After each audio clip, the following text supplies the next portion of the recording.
Ndeewonu ụmụ akwụkwọ m. Aha m bụ onye nkuzi Tochi, your Igbo language coach. Welcome to today's class.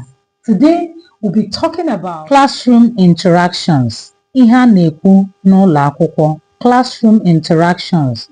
Ihe a na-ekwu n'ụlọ akwụkwọ means the words or sentences that we use to interact in a class or in a school. Let's start. Ka anyị malite. Ụlọ akwụkwọ, school. Ụlọ akwụkwọ. Akwụkwọ, book.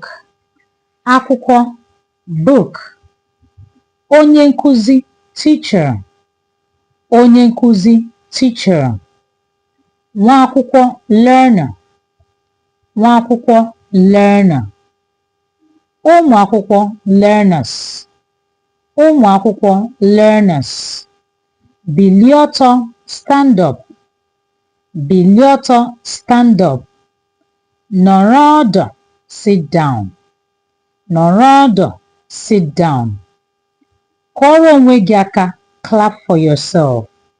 Kụọrọ onwe gị aka, clap for yourself. Kụọrọ n'onwe unu aka, clap for yourselves. Kụọrọ n'onwe unu aka, clap for yourselves. Kwuo ya, say it. Kwuo ya, say it. Kwuo ya ọzọ, repeat it.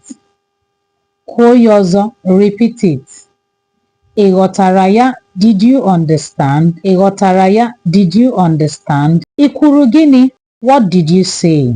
Ị kwuru gịnị? What did you say? Lee m anya, look at me. Lee m anya, look at me. Gee ntị, listen.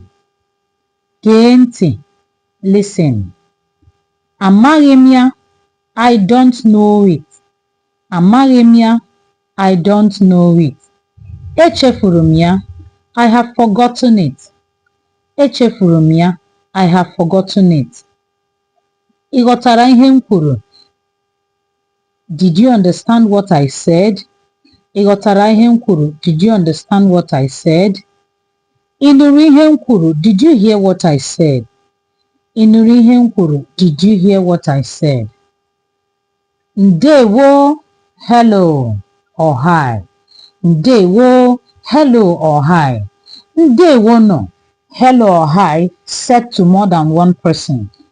Ndewo no, hello or hi said to more than one person. Kwụsị ime ụzụ. Stop making a noise. Kwụsị ime ụzụ. Stop making a noise. Mechie ọnụ gị. Shut your mouth. Mechie ọnụ gị. Shut your mouth. Yes. Yes.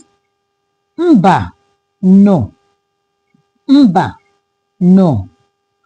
Ka ọ dịkwa, goodbye. Ka ọ dịkwa, goodbye. Ị nụla? Did you hear? Ị nụla? Did you hear? Gụọ ya, read it. Gụọ ya, read it. Dee ya, write it. Dee ya, write it. Come, bịa. Bịa, come. Bịa ebe a, come here. Bịa ebe a, come here. Bịa nso, come closer. Bịa nso, come closer. Unu emeela ụmụ akwụkwọ m. Ka ọ dịkwa na mgbe ọzọ. See you in the next class.